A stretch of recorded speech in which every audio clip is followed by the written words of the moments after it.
This episode is sponsored by Wildgrain, the first ever bake from frozen subscription box for sourdough bread, fresh pastas, and pastries. Wildgrain is seriously so convenient, from freezer to table in 25 minutes or less. Because, if I'm being honest, I don't always have time to make bread from scratch, especially around the holidays. You can build a box with the items you want, from bread to croissants to cookies, or you can choose a gluten-free box or a plant-based box filled with vegan goods, pastas, and croissants. Try Wildgrain for yourself. Use code BABISH to get $30 off your first box, plus free croissants in every order. The link is in the description. Next up, the coagulator. A tuna melt dipped in funnel cake batter, then fried in hot mayonnaise. It clocks in at 300,000 on the Lethargo scale.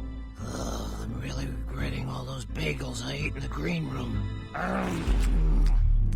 Oh! The grease and the powdered sugar are forming a paste in the back of my throat. Hey, what's up guys? Welcome back to Binging with Babish, where this week we're taking a look at the coagulator from The Simpsons, a dish positively suffused in mayonnaise. And being a parody of Hot Ones, I invited Sean Evans to come over and try it, but for some reason he didn't want to. Anyway, let's find out if we can actually deep fry something in mayonnaise. I started out by just putting a plop in a pan and heating it, stirring constantly so as not to scorch. What happened was every bit as disgusting and fascinating as I had hoped for. The egg solids in the mayonnaise began to separate and curdle, eventually solidifying and deep frying in their own mess. What was left was the original oil used to make the mayonnaise, a sort of clarified mayonnaise, if you will, which, once the solids are strained out of it, not only smells spectacularly bad, but is a suitable medium for deep frying. So I'm going to render out a whole lot of mayonnaise, haunting my kitchen with the sulfuric stench of eggs long dead, and yielding enough of this mayonnaise oil in which to deep fry. I can't recommend doing this literally ever, even in the most dire of mayonnaise circumstances. Speaking of which, it's time to start building our tuna melt. I'm starting by spreading a little mayonnaise on the bread, which is going to act as a sort of glue for the 4 slices of American cheese, and hopefully lending our sandwich some structural integrity. Next and last, the tuna salad. And because I don't think this sandwich is going to be very good for some reason, I'm just using store-bought. Call it a sort of coagulator control group. I'm pressing it down firmly and then trying to make the tuna as flush with the sides of the sandwich as possible, so that the batter has a more uniform surface to adhere to. Next, this guy's getting wrapped tightly in plastic wrap and refrigerated for at least 30 minutes. Meanwhile, we can make our funnel cake batter, a very simple batter, starting with 3 cups of all-purpose flour, 1.5 teaspoons kosher salt, 4 teaspoons of baking powder, 1/4 cup of confectioner's sugar, making sure to leave none behind in the bowl, and 1/4 teaspoon cinnamon, I think the thing that I'm least excited about combining with the tuna melt. Whisk the dry ingredients to combine, and then in a separate bowl we're combining 2 cups of whole milk with 4 large eggs, preferably in a bowl larger than this one, whisking cautiously until homogeneous and no streaks of egg remain.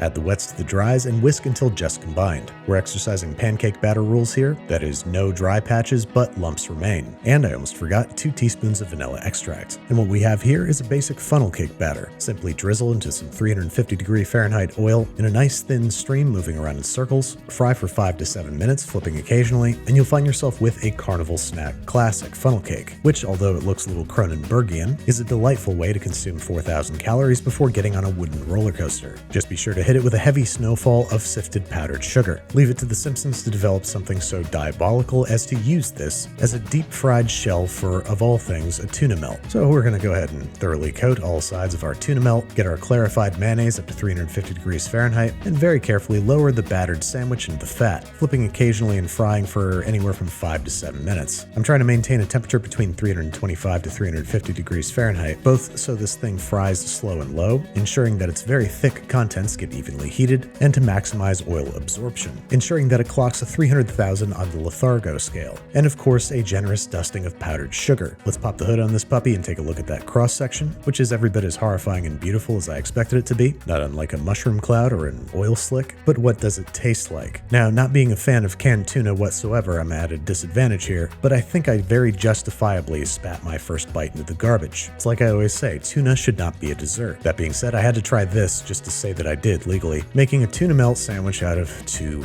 funnel cakes. Not much explanation needed here. Got a tuna melt sandwich that I put in between 2 funnel cakes, put it in the oven to melt the cheese and make the tuna warm, and dusted it with powdered sugar. Let's see the cross-section on this thing from the 7th circle of Texas State Fair hell, a slightly more visually accurate coagulator. So now, let's give the people what they came for. A big, enthusiastic, I intend to eat and swallow this kind of bite. An action I can only describe as ill-advised, because as you can imagine, it's more of what didn't work about the first one. So how do we make a coagulator that's actually worth all the future medical bills? Let's start with this sandwich's tuna's most predominant element, the mayonnaise. We are of course going to make it from scratch, combining one whole large egg, half a clove of garlic, however much mustard comes out of the bottle involuntarily, and a hefty pinch of salt in a container the same width as our immersion blender head. Blitz those together on high power until smooth, and with the immersion blender still in there, gently pour 1 cup of neutral flavored oil down the side of the container so that it settles on top of the eggs. Blitz and slowly sort of jerk the immersion blender upward until you got yourself a smooth, creamy mayonnaise. This is always worth doing 100% of the time. Next up, the tuna salad, and I'm going to start with some really high quality tuna. 2 7-ounce jars packed in water and 1 packed in oil. I'm placing these in a fine mesh sieve and using a ladle, pressing them until they're as dry as I can possibly get them. We don't want excess water ending up in our tuna salad. Transfer to a bowl, and we're going to add our homemade mayo. I'm starting with about a half cup. You can always add mayonnaise, but you can never take it back. I'm also going to add 1 rib of finely chopped celery, about 2 tablespoons worth of finely chopped chives, and I've been loving tarragon in any kind of fish salad recently, so I'm going to add 1 tablespoon of fresh finely chopped tarragon.